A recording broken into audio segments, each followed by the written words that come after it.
اس کے چہرے پر سختی چھا گئی تھی۔ اس نے یوسف کو کاٹ میں لٹایا اور جانے ہی لگی تھی۔ اسفندیار خان نے اس کا ارادہ بھانپ کر راستہ روکا۔ رکو، مجھے تم سے بات کرنی ہے، مگر مجھے آپ سے کوئی بات نہیں کرنی۔ وہ سائڈ سے نکلی۔ میں اپنے کل کے رویے پر شرمندہ ہوں۔ اس نے ہاتھ پکڑ کر روکا۔ آپ کی شرمندگی ہونے سے کیا ہوگا؟ اس کی آواز بھر گئی۔ مجھ سے آج تک کسی نے ایسے بات نہیں کی اور آپ نے تو اتنے بڑے بڑے الزامات لگا دیے۔ کیا جرم تھا میرا؟ بس سوال ہی پوچھا تھا نا۔ اور وہ رو گئی۔ اتنی جلن آپ کے دیے ہوئے زخم سے نہیں ہوئی جتنی ہاسپٹل کے باہر آپ دونوں کی باتیں سن کر ہوئی۔ اس نے تیزی سے ہاتھ چھڑایا۔ زرگل، تم غلط سمجھ رہی ہو۔ اس نے صفائی دینا چاہی۔ تو کیا وہ لڑکی نہیں ہے آپ کی منگیتر؟ نہیں کرتے آپ ایک دوسرے سے محبت؟ اس نے غصے اور بے بسی سے پوچھا۔ منگیتر والی بات سچ ہے، مگر اگر سچ ہے تو آپ نے شادی کیوں کی مجھ سے؟ اس سے کیوں نہیں کی؟ وہ روتے روتے پوچھنے لگی۔ وہ بہت ہرٹ ہوئی تھی۔ ان کی شادی کو عرصہ ہی کتنا ہوا تھا، تب سے اب تک ایک بات بھی نارمل نہیں ہوئی تھی ان دونوں کے درمیان۔ نہ کوئی منہ دکھائی کا تحفہ، نہ نویلی دلہنوں کی طرح اس کے ناز نخرے اٹھائے گئے۔ اس کے سارے خواب چکنا چور ہو گئے تھے۔ اوپر سے اس شوہر کم جلاد جیسے شخص کے رویے سے وہ سہ نہیں پا رہی تھی۔ زرگل، دیکھو، اب تم میری بیوی ہو۔ وہ سب پرانی باتیں ہیں میری زندگی میں۔ اب صرف تم ہو یار۔ اس کے دل کو کچھ ہوا تھا۔ وہ نہیں جانتا تھا کہ گلزر اتنا ہرٹ ہوگی اس کے رویے سے۔ آپ صرف زبان سے کہہ رہے ہیں۔ اپنے دل سے پوچھیں، کبھی مجھے بیوی سمجھا ہے آپ نے؟ وہ کہہ کر رکی نہیں تھی، بلکہ تیزی سے باہر نکل گئی تھی۔ رات دیر تک اپنے دوستوں کے ساتھ محفل میں بیٹھنے کے بعد وہ کمرے میں آیا تھا۔ زرشالہ کمرے کی لائٹ بند کر کے سو چکی تھی۔ ظالم لڑکی، اس کا انتظار تک نہیں کیا تھا کہ وہ دو دن اس کے بغیر کیسے گزار کر آیا تھا۔ وہی جانتا تھا۔ ایک ہاتھ سر کے نیچے جمائے وہ آہٹ پیدا کیے بغیر اس کے پہلو میں لیٹ گیا۔ ہاتھ بڑھا کر آہستگی سے اس کے چہرے سے بال ہٹائے۔ مجھے اپنی محبت تک محسوس کرنے کا حق بھی نہیں دیتی ہو، بہت ظالم ہو۔ وہ دھیرے دھیرے انگوٹھے کی نوک اس کے نازک پنکھڑیوں جیسے ہونٹوں پر پھیرنے لگا۔ اچانک زرشالہ کی آنکھ کھل گئی۔ وہ اس کے پہلو سے اٹھی جیسے بھوت دیکھ لیا ہو۔ لیٹ جاؤ، حکم ہوا۔ زرش کی جان پر بن آئی تھی۔ وہ کیسے مزے سے سو رہی تھی، پتہ نہیں وہ کب سے آیا ہوا ہے۔ اس نے کھانا بھی نہیں کھایا تھا۔ آپ کے لیے مجھے بھوک نہیں ہے۔ وہ جانتا تھا کیا پوچھنے والی ہے، اور وہ اب کنفیوز سی لب کاٹ کاٹ کر سرخ کرنے لگی، پھر پہلو بدل کر لیٹ گئی۔ دوراب نے اس کی کمر میں ہاتھ ڈال کر کھینچ کر اپنے سینے سے لگایا اور اس کے بالوں میں منہ چھپا لیا۔ بڑی بڑی نامور حسینائیں دوراب خان سے دو پل بات کرنے کو، کر پانے کو ترستی ہیں، اور ایک تم ہو جسے قدر ہی نہیں۔ وہ بہت دھیمے سے کہنے لگا۔ اس کے لہجے میں اذیت تھی۔ تمہیں کب میری قدر ہوگی؟ اس کے والہانہ لہجے میں سختی تھی۔ زرش سے کوئی جواب نہیں بن پا رہا تھا۔ دوراب خان کی قربت اس کے چھکے چھڑا دیتی تھی۔ تمہیں کیوں نہیں ہے میرے قرب کی چاہ؟ کوئی اور ہے تمہاری نظر میں؟ کسی اور کو پسند کرتی ہو تم؟ وہ عجیب جنونی ہو رہا تھا۔ ایسا نہیں ہے تو پھر کیسا ہے؟ اس کا لہجہ اور گرفت دونوں سخت تھی۔ زرشالہ نے بیڈ شیٹ مٹھیوں میں جکڑ لی۔ میں پسند نہیں ہوں تمہیں؟ میرا دم گھٹ رہا ہے۔ وہ اٹھنا چاہتی تھی اس کے پہلو سے، مگر دوراب کی گرفت بہت سخت تھی، اور اس کا جواب سن کر تو اس کی مٹھی میں اس کے ریشمی بال تھے۔ تم وہ واحد لڑکی ہو جس کا دوراب خان کے پناہ میں ہونے پر دم گھٹتا ہے۔ وہ اسے چھوڑ کر بہت خراب موڈ کے ساتھ اسٹڈی میں چلا گیا اور پوری رات کمرے میں نہیں آیا۔ زرشالہ کو خود سے نفرت محسوس ہونے لگی۔ وہ کیوں تھی ایسی؟ زرشالہ سے میری شادی کروا کے آپ نے ٹھیک نہیں کیا۔ مورے جگ میں پانی ڈالتے ہوئے زرشالہ کے ہاتھ بے ساختہ کانپے تھے۔ دوراب خان نے گہری نگاہوں سے نوٹس لیا تھا۔ کیا فضول بول رہے ہو؟ اتنی اچھی اور تابعدار ہے بیوی تمہاری، پورے خاندان میں تمہیں نہیں ملے گی۔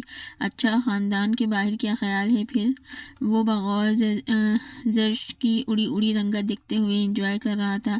کیا بکواس کر رہے ہو؟ مورے نے سنجیدگی سے اس کی صورت دیکھی۔ میں زرشا سے خوش نہیں ہوں۔ میں دوسری شادی کرنا چاہتا ہوں۔ وہ اتنی بے باکی کے مظاہرہ کرے گا، زرشا کا اندازہ نہیں تھا۔ اس کے ہاتھ سے پانی کا گلاس چھلک گیا۔ دوراب نے بے ساختہ لب دبائے تھے۔ تمہارا دماغ تو نہیں چل گیا ہے دوراب؟ اگر تمہارے بابا نے سن لیا تو سوچا ہے کیا انجام ہوگا؟ مورے نے سنجیدگی سے اسے جھاڑ پلائی۔ آپ فکر نہ کریں، بابا کو میں منا لوں گا۔ اس نے یکدم سنجیدگی کا لبادہ اوڑھ لیا۔ دوراب، خدا کا نام لو، کیوں بیچاری بچی کے سر پر سوتن لانے کو تل گئے ہو؟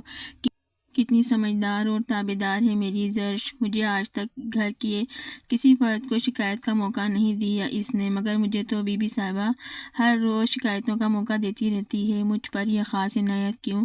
زرشالہ کا جھکا کر سر مزید جھک گیا، کیونکہ زرشر کیا کہہ رہا ہے یہ؟ اب وہ مورے کے سخت نگاہوں کی زر میں آ چکی تھی۔ وہ بیچاری کیا جواب دیتی؟ ضراب نے اسے پھنسا دیا تھا۔ بتاؤ مورے کو ساری بات ڈیٹیل میں جو تمہارے ساتھ کرنا چاہتا ہوں، وہ بھی جو تم میرے ساتھ کر رہی ہو وہ بھی۔ وہ اس کے کان کے قریب مدھم سرگوشی کر کے جا چکا تھا۔ زرش، میں تم سے کچھ پوچھ رہی ہوں، جواب دو مجھے۔ تم سے یہ امید نہیں تھی۔ جیسے تم میری فرمانبردار سمجھدار بیٹی ہو، ویسے ہی دوراب میرے جگر کا ٹکڑا ہے۔ وہ کبھی بے وجہ بات نہیں کرتا۔ کچھ تو ضرور ہوا ہے۔ تم دونوں کے درمیان کیا بات ہے بتاؤ؟ زرشالہ بس رو دینے کو تھی، نہ وہ کچھ کہہ سکتی تھی نہ چپ رہ سکتی تھی۔ زرش میری بچی، ادھر آؤ میرے پاس۔ اسے آنسو بہاتا دیکھ کر مورے لہجے میں نرمی پیدا کرتے ہوئے اسے پاس بلایا۔ دیکھو بیٹا، یہ میاں بیوی کا رشتہ ہوتا ہے، بڑا نازک رشتہ ہوتا ہے۔ غلطی چاہے جس کی بھی ہو، بھگتنی عورت کو ہی پڑتی ہے۔ اسی لیے ذرا سی انا قربان کرنے میں کوئی قباحت نہیں ہے۔ اتنا تو تم کر سکتی ہو۔ آخر کو دوراب اب تم سے محبت کرتا ہے، وہ بھی تمہیں چاہتا ہے، اتنا حق تو بنتا ہے اس کا بھی۔ جی مورے، اس نے جھکے سر کے ساتھ بولا اور اٹھ کر کمرے میں آ گئی۔ دل چاہ رہا تھا وہ دھاڑیں مار مار کر روئے۔ اپنے ہی ہاتھوں سے اپنے بنے بنائے رشتے کو بگاڑ رہی تھی۔ وہ ایسا نہیں کرنا چاہتی تھی جو ہو رہا تھا۔ وہ تو بس پڑھنا چاہتی تھی، اور تب تک وہ اپنی ازدواجی زندگی شروع کرنا نہیں چاہتی تھی۔ مگر اب دوراب خان کے غصے سے ڈرتی تھی۔ میٹرک کے فوراً بعد ہی اس کی شادی ہو گئی تھی۔ شادی کے 2 سال ہو چکے تھے۔ وہ اب تک دوراب سے اپنی پڑھائی کے بارے میں بات نہیں کر سکتی تھی۔ اسے خود سے کبھی نفرت سی ہونے لگتی، اور وہ کبھی اپنے اوپر ہی خوب غصہ کرتی۔ وہ زوفشاں جیسی بے باک اور بے خوف کیوں نہیں تھی؟ وہ بے دھڑک ہو کر بس سب کچھ سامنے منہ پر کہہ دیتی۔ وہ گھٹ گھٹ کر جی رہی تھی، ہزاروں خواہشیں سینے میں دم توڑ جاتی۔ وہ پل پل مر رہی تھی، اور اب دوراب نے بھی تو اپنا سافٹ سائڈ کبھی شو نہیں کی تھی، جو وہ اسے اپنے دل کی ساری باتیں اس سے کہہ سکتی۔ اوپر سے دوسری شادی کے انکشاف نے اس کو بری طرح توڑ دیا تھا۔ بی بی جی کھانا لگا دوں؟ نہیں، میں اب ان کے کھانے کے بعد کھا لوں گی، وہ آنسو پوچھ کر بولی۔ مگر بی بی جی، چھوٹے خان تو بڑے خان کے ساتھ باہر گئے ہیں، کل تک واپس ہوں گی؟ وہ ایک لمبی سانس بھر کر بولی۔ چلو، اسے اکیلے ہی رونے کا موقع مل جائے گا۔ رات کافی ہو چکی تھی۔ راستے میں اس کی گاڑی خراب ہو گئی۔ وہ پریشان حال سا کھڑا تھا۔ فون پر کوئی نمبر پریس کر کے کان سے لگاتے ہوئے بولا، میری گاڑی خراب ہو گئی ہے بیچ راستے میں تو پیدل چلا جاؤں گا، لیکن کوئی مسئلہ نہیں ہے، مگر تم گاڑی ٹھیک کروا کے آفس لے کر آنا۔ صبح میں تمہیں لوکیشن بھیجتا ہوں۔ لوکیشن بھیج کر وہ پیدل چلنے لگا۔ کچھ چوٹیں اسے آج ایمرجنسی آپریشن کے درمیان آئی تھیں۔ کچھ راستے میں نوکیلے اور خاردار راستوں نے رہی سہی کسر پوری کر دی تھی۔ وہ گھر پہنچ کر ہلکان سا صوفے پر ڈھے گیا۔ کتنی دیر ایسے ہی بے سود پڑا رہا۔ گل کسی کام سے باہر نکلی تو اسے یوں دیکھا تو اگنور کر دیا، پھر کافی دیر تک اس کے وجود میں ہلچل نہ ہوئی تو وہ پریشان سی آگے آئی تھی۔ کچھ جھجک کر اس کی پیشانی چھوئی جو بخار سے دہک رہی تھی۔ جہاں اسے تشویش ہوئی وہیں اسفندیار خان نے بھی آنکھیں کھول دیں۔ اس کے چہرے پر جگہ جگہ خروچ اور ہلکی ہلکی چوٹوں نے نشان تھے۔ وہ لاکھ چاہنے کے باوجود پوچھ نہ سکی۔ انا اڑے آ گئی، اور کچھ ناراضگی۔ کچھ کھانے کے لیے چاہیے؟ اس نے بیگانگی سے رخ موڑ کر پوچھا۔ نہیں چاہیے، مہربانی آپ کی، وہ بھی اسی کے لہجے میں جواب دے کے غصے سے اٹھ کر چلا گیا۔ حد ہے بھائی، انسلٹ کی بھی میری، ناراض بھی ہوں میں، اور تیور بھی صاحب دکھا رہے ہیں۔ کیسا وقت آ گیا ہے زرگل تم پر؟ وہ کچن میں گئی اور دودھ گرم کرنے لگی۔ کچھ بھی تھا، وہ اتنی سخت دل نہیں تھی، جان بوجھ کر اگنور بھی نہیں کر سکتی تھی۔ دودھ اور ٹیبلٹ رکھ کر جا رہی ہوں، پی لینا، وہ احسان کرنے کے انداز میں کہہ کر سائڈ ٹیبل پر دودھ رکھ کر چلی گئی۔ اسفندیار نے اس کے جانے کے بعد آنکھوں سے بازو ہٹا کر دیکھا تو عقل تو اس میں بھی بہت تھی۔ وہ جب زرگل اپنے ہاتھوں سے اسے ٹیبلٹ نہ کھلا دیتی وہ کھانے والا نہ تھا۔ وہ دوبارہ لیٹ گیا۔ زرگل نے چند منٹوں بعد کمرے میں جھانکا تو اس کا پارا ہائی ہونے لگا۔ آپ خود کو سمجھتے کیا ہیں؟ میں ملازم ہوں آپ کی؟ ایک تو میں آپ سے ناراض ہوں، اس کے باوجود میری دریا دلی دیکھیں، دودھ گرم کر کے لائی ہوں آپ کے لیے۔ آپ نواب کے نخرے ختم ہی نہیں ہو رہے۔ اسفندیار خان مسکرائے بغیر نہ رہ سکا، مگر اس نے ظاہر نہیں کیا۔ احسان کرنے کی ضرورت نہیں ہے مجھ پر، لے جاؤ دودھ کا گلاس، وہ جان بوجھ کر آہستگی سے بولا۔ زرگل کا دل پگھل گیا۔ ایسی حالت میں اس کو اسفند کے ساتھ جھگڑا نہیں کرنا چاہیے تھا۔ میں کوئی احسان نہیں کر رہی ہوں، بس فکر ہو رہی تھی اس لیے، وہ ہولے سے بولی۔ اسفند نے آنکھوں سے ہاتھ ہٹا کر دیکھا، روب سے اس کے آگے ہاتھ پھیلایا۔ زرگل تو اس کے تیور دیکھتی رہ گئی۔ اس نے خشمگین نگاہوں سے گھورتے ہوئے اس کے ہاتھ پر ٹیبلٹ رکھ دی۔ جاؤ یہاں سے، جھگڑا کرنے کا موڈ نہیں ہے بھی میرا، سر میں درد ہو رہا ہے میرے۔ ہوں، بلا وجہ کے ڈرامے، وہ منہ چڑھاتے ہوئے بولی اور اپنے کمرے میں چلی گئی۔ واقعی اس کے سر میں درد ہو رہا ہوگا بیچارہ، وہ بے چین ہوئی تھی۔ سر دبا دوں آپ کا؟ وہ دوبارہ کمرے میں آئی تھی۔ اسفندیار نے بے ساختہ مسکراہٹ چھپانے کے لیے رخ موڑ لیا۔ آپ کی تشریف آوری کا مقصد؟ انتہائی سنجیدگی سے پوچھنے لگا۔ وہ سر دباؤں اگر زیادہ درد ہو رہا ہے تو؟ زرگل کنفیوز ہو کر بولی۔ وہ مخصوص لہجے انکار کر اسے جگہ دی تھی۔ دل ہی دل میں حیرت زدہ اور خوش بھی تھا۔ اسے اندازہ نہیں تھا کہ زرگل اندر سے اتنی نرم دل اور احساس کرنے والی ہوگی۔ وہ آہستگی سے اس کا سر دبانے لگی۔ اسفند کو اس کی موجودگی میں نیند نہیں آ سکی، مگر زرگل اس کا سر دباتے دباتے وہیں سو چکی تھی۔ پاگل لڑکی! اسفند نے کن آنکھوں سے اسے دیکھا تھا، اس کے سر کن کے تکیہ رکھتے ہوئے کمفرٹ اڑا دیا۔ وہ اگلے دن شام کو تھکا ہوا واپس آیا تھا۔ زرش اسے حویلی میں کہیں نظر نہیں آئی تھی۔ اس کے پوچھنے پر ملازمہ کہنے لگی، وہ جی چھوٹی بی بی کو تو کل رات سے بخار ہے، آج صبح ڈاکٹر صاحبہ آئی تھی چیک اپ کرنے، بی بی جی اب بہتر ہے، سو رہی ہیں۔ وہ پریشان سا ملازمہ کی بات سن کر اندر آیا تھا۔ وہ بس ذرا سا مزہ چکھانا چاہتا تھا، اپنی محبت کی قدر کروانا چاہتا تھا، نہیں جانتا تھا وہ جذباتی لڑکی اتنا سیریس لے گی اس کی باتوں کو۔ وہ بیڈ پر اس کے نزدیک بیٹھ گیا، پیشانی چھو کر دیکھی تو بخار کم تھا۔ بیوقوف لڑکی! اگر اتنا ہی اثر رکھتا ہوں میں تمہارے دل پر تو میری محبت کیسے اثر نہیں کرتی تم پر؟ وہ ہاتھ کی پشت سے اس کے گال پر رگڑتے ہوئے جذب سے کہہ رہا تھا، اس بات سے بے خبر کہ وہ جاگ گئی تھی۔ اب اس کے لیے مشکل نہ تھا، وہ اس کے کھیل کو جاری رکھ سکتی تھی، نہ ہی آنکھیں کھول سکتی تھی۔ دوراب خان نے جھک کر اس کی پیشانی پر بوسہ دیا۔ اس کے کلون سے اٹھتی مہک اور اس کے قرب وجود کے لمس کو حرارت سے بے قابو ہو کر اس نے ایک دم آنکھیں کھول دیں۔ وہ پیچھے ہوتی ہوئی بیڈ کے کراؤن سے لگ گئی۔ وہ دوپٹہ نہیں پتہ کہاں تھا، سانسیں تیز تیز چل رہی تھیں، نظریں نہیں ملا پا رہی تھی اس سے۔ جاگ رہی ہو تم؟ اس کا سر پہلے ہاں میں اور پھر نہ میں ہلا۔ دوراب خان کی انابی لبوں پر مسکراہٹ بکھیری۔ بخار چڑھنے کی کوئی خاص وجہ؟ اس کے چہرے کی لٹ کو انگلی پر لپیٹتے ہوئے پوچھنے لگا۔ موسمی بخار؟ کون سا موسم؟ دل کا یا پھر؟ اس نے جان بوجھ کر اس پر جھکتے ہوئے معین خیر سرگوشی سے زرش کے اس کی اتنی قربت سہ نہ سکی۔ اس کی بولتی بند ہو چکی تھی۔ جواب نہ پا کر اسے ایک دم غصہ آ گیا۔ ڈرتی کیوں ہو مجھ سے؟ اس کی گردن میں ہاتھ ڈال کر نزدیک کرتے ہوئے ہرگز بھی نرم لہجہ نہیں تھا اس کا۔ زرش کی آنکھیں بھر گئی تھیں۔ خبردار! اس نے گرفت تنگ کرتے ہوئے جھٹکا دیا۔ اگر تم روئی نا، باخدا آج وہ کر دوں گا تمہارے ساتھ جو تم نے خوابوں میں بھی نہیں سوچا ہوگا۔ زرش! اس کی دھمکی کا اثر تھا کہ اس نے دونوں ہاتھ لبوں پر سختی سے جما لیے۔ Good girl! اس نے جھک کر اس کے ہاتھوں پر بوسہ دیا تھا۔ کپڑے نکالو میرے، فریش ہونے کے بعد کھانا کھاؤں گا میں۔